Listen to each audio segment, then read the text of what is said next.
बिहार विद्यालय परीक्षा समिति के मैट्रिक और इंटर की जो परीक्षाएं चल रही हैं उसके मद्देनज़र इस कार्यक्रम को फरवरी 2023 से बढ़ाकर मई 2023 किया गया है। दूसरा है कि अब आपको जानकारी होगा, हम लोग दो विषय पर बहुत कड़ाई राज्य में किए हुए हैं, एक तो बालू और एक है लिकर का। जो साथ ही साथ आपको जानकारी होगा कि जो मद्य निषेध विभाग है, जो अभियान चल रहा है, उसमें काफ़ी व्यय होता है गाड़ियों में, पुलिस फोर्स में। नमस्कार, आप देख रहे हैं लाइव सिटीज़। मैं हूं आपके साथ शिवम। मुख्यमंत्री नीतीश कुमार की अध्यक्षता में आज मंत्रिपरिषद की बैठक बुलाई गई थी। आपको बता दें कि मंत्रिपरिषद की बैठक में कुल 13 एजेंडों पर मुहर लगी है। इसकी विस्तार पूर्वक जानकारी बिहार सरकार के अपर मुख्य सचिव एस सिद्धार्थ दे रहे हैं। क्या कुछ कह रहे हैं, पहले आप वो सुने। सबसे पहले मैं जो महत्वपूर्ण विषय है जाति आधारित जनगणना, जाति आधारित गणना, आपको जानकारी होगा कि यह कार्य आरंभ हो गया है और सब तैयारियां इसकी पूर्ण कर ली गई हैं। इसमें जो सॉफ्टवेयर निर्माण किया जाना था, ऐप और पोर्टल, उसके लिए जो परामर्शी का चयन है वह भी कर लिया गया है और उसमें व्यय 2,44,94,440 का व्यय होने पर स्वीकृति दी गई है। दूसरा ये था कि आपको जानकारी होगा, जो election commission of India voter list का पुनरीक्षण कर रही है और साथ ही साथ विभिन्न विद्यालयों की परीक्षा मैट्रिक और इंटर की भी टेंटेटिवली कार्यक्रम निर्धारित किया जा रहा है। तो यह कार्यक्रम, ये दोनों कार्यक्रम आपके जाति आधारित गणना के बीच में पड़ रहे थे। एक तो इलेक्शन कमीशन का जो वोटर लिस्ट का रिवीजन है वो चल ही रहा है और साथ ही साथ अगले साल शुरुआत में मैट्रिक और इंटर की परीक्षाएं हैं।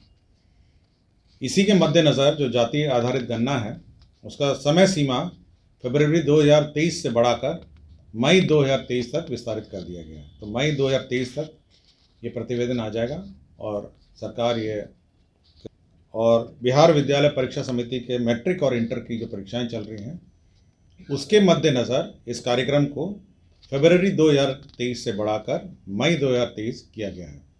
तो यही मूल कारण है। अन्यथा जो तैयारियां हैं वो समय पे कर दी गई हैं और समय पर इसका सर्वेक्षण किया जाएगा और कुछ पीरियड जब परीक्षा चल रही होंगी वो विलंब की संभावना है, जिस कारण से विस्तारित किया गया।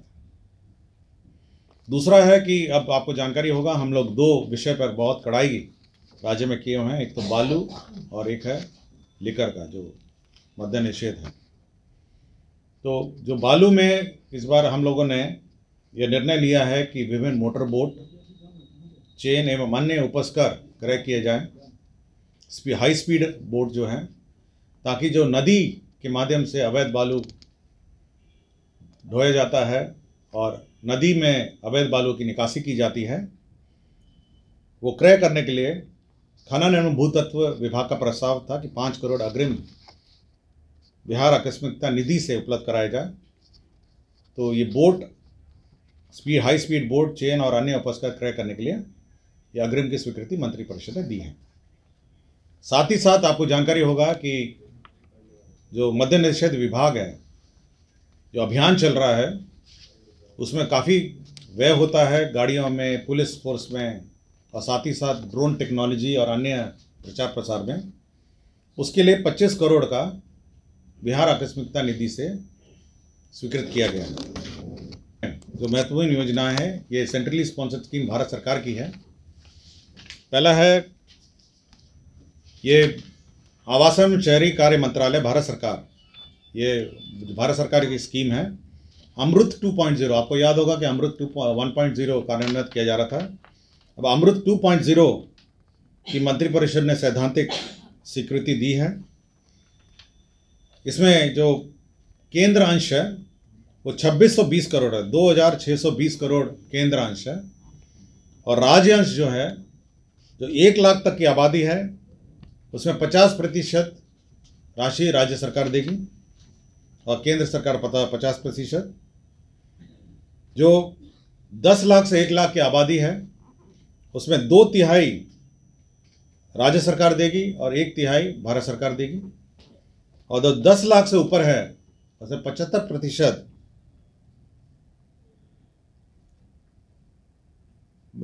राज्य सरकार देगी और 25% केंद्र सरकार देगी। तो ये अमृत 2.0 योजना की स्वीकृति दी गई। इसी में 2 कमेटियां भी हैं, स्टेट लेवल टेक्निकल कमेटी है और state high powered committee SHPCB है। ये दोनों मुख्य सचिव के स्तर पर कमेटियां हैं। इसकी भी स्वीकृति आज इस बैठक में दी गई है। तो 2620 करोड़ जो केंद्रांश है उसके साथ राज्यांश भी आएगा। तो ये बहुत महत्वपूर्ण योजना है। और इस योजना के अंतर्गत जो मुख्य घटक हैं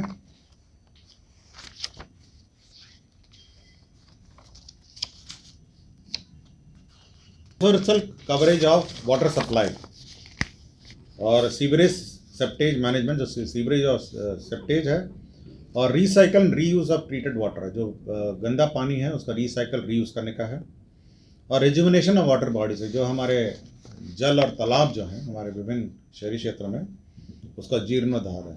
तो मुख्य रूप से ये अमृत 2.0 के 3 कंपोनेंट मैं पढ़ देता हूँ। वाटर सप्लाई का यूनिवर्सल कवरेज है, सीवरेज सेप्टेज मैनेजमेंट और recycle of reuse of treated used water. तो जो यूज़ किया हुआ पानी है उसको रिसाइकल करके रीयूज़ करना सीवरेज वाटर का, और रिजुविनेशन वाटर बॉडी है कि जो आपके जल स्रोत हैं, वाटर बॉडीज़ हैं, उसका उन्नयन करना। तो ये अमृत 2.0 है, ये बहुत महत्वपूर्ण योजना है। भूतत्व विभाग है, इन्होंने 4 खान निरीक्षकों के पद मुख्यालय में सृजित किए हैं। कुछ लोग ट्रेनिंग में जाते हैं, कुछ बीमार हो जाते हैं, कुछ छुट्टी देना पड़ता है और कुछ अन्य सुपरविजन के कार्य रहते हैं मुख्यालय में। इसके लिए 4 खनन निरीक्षकों के पद मुख्यालय स्तर पर स्वीकृत किए गए हैं। इंजीनियरिंग कॉलेजेस और पॉलिटेक्निक में भी पद स्वीकृत किए गए हैं। विज्ञान एवं प्रौद्योगिकी विभाग में राजकीय महिला पॉलिटेक्निक मुजफ्फरपुर में फूड प्रोसेसिंग एवं प्रिजर्वेशन कार्यक्रम में, राजकीय पॉलिटेक्निक नवादा में माइनिंग इंजीनियरिंग पाठ्यक्रम, कुल 14 पद शैक्षणिक पद स्वीकृत किए गए हैं। तो ये हमारे राजकीय महिला पॉलिटेक्निक मुजफ्फरपुर और राजकीय पॉलिटेक्निक नवादा में ये पद सृजित किए गए हैं। इंजीनियरिंग कॉलेज है विज्ञान एवं प्रौद्योगिकी के अंतर्गत मुजफ्फरपुर इंस्टीट्यूट ऑफ टेक्नोलॉजी जो है मुजफ्फरपुर में, MIT में बायोमेडिकल एवं रोबोटिक इंजीनियरिंग के 12 पद, और लोकनायक जयप्रकाश प्रौद्योगिक संस्था छपरा एवं कटिहार अभ्यंतरण महाविद्यालय कटिहार में फूड प्रोसेसिंग एवं प्रिजर्वेशन कार्यक्रम के 12 अतिरिक्त शैक्षणिक पदों का स्वीकृति दिया। तो कुल 36 पदों का स्वीकृति दी गई है। तो ये विज्ञान एवं प्रौद्योगिकी विभाग में जो इंजीनियरिंग कॉलेज है। तो आपने साफ तौर पे सुना, मुख्यमंत्री नीतीश कुमार की अध्यक्षता में आज कैबिनेट की बैठक बुलाई गई थी, जिसमें अलग अलग विभागों के कुल 13 एजेंडों पर मुहर लगी है। वहीं आपको बता दें कि जिस तरह से बिहार में जाति आधारित जनगणना हो रहा है, जो उसकी समय सीमा थी उसे भी बढ़ा दी गई है। बहरहाल अब बने रहे हमारे साथ। अगर आपने हमारे चैनल को सब्सक्राइब नहीं किया है तो जल्द से जल्द सब्सक्राइब कर ले। धन्यवाद।